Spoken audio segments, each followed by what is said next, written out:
Hi from John's Model Works. Today I have something a little different.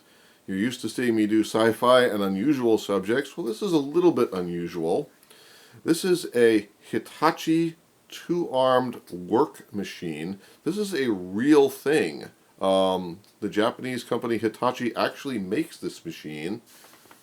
It is a relatively small excavator and digging machine.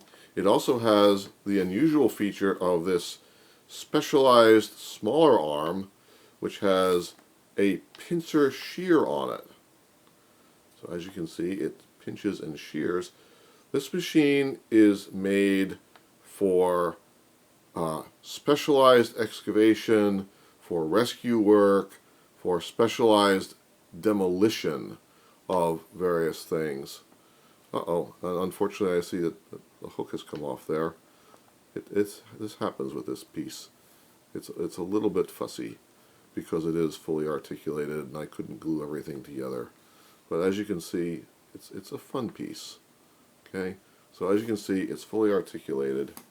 Oops, plop. Anyway, the arm moves side to side. It goes up. It pivots all the way out like this. And as I showed a minute ago, the grabbers, the shear opens and closes. So that's very nice. And then of course the big arm does not swing side to side. It's on the same pivot as the rest of the machine. This arm has this claw. The claw is very big and very strong, very powerful claw. I had a lot of fun painting this up. Just tried to make it look worn. Didn't go crazy with the painting.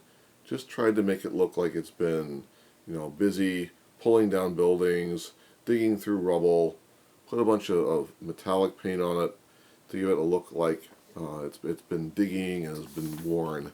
But it was a fun build. Let me bring this thing a little closer so you can see the cab a little more carefully here. So it's a nice little cab. The cab was one of the most detailed pieces on the vehicle, not the ship. It has this very heavy-duty work screen in the front, so that any sort of debris that might come flying towards the operator is caught by this screen. It has rear view mirrors. It has a nice door there that does not open and close well, not on the model at least, but it's a really nice piece. As you can see, it's got a full seat inside. The whole thing pivots around quite nicely on its main pivot. The tracks are simple. I didn't do much with those. They're just one-piece rubber tracks, and they do move. So that's kind of fun. As you can see from the back, it's a nice piece. The arms move. They've got all these lovely little hoses all over the place to add some realism to it. So what I did for painting was I really just, left it molded in color as it is. It comes orange like this, and then I just went over it with a whole bunch of washes and mud and other dirtied it up a lot, because that's how the thing would be for real. But I had a lot of fun with this one. It's simple. It's a little different. It's not like most of the other things that I've done. So I had fun with it. This is a Hitachi two-arm work machine and 1/35th scale from John's Model Works. Thanks so much. Have a great day.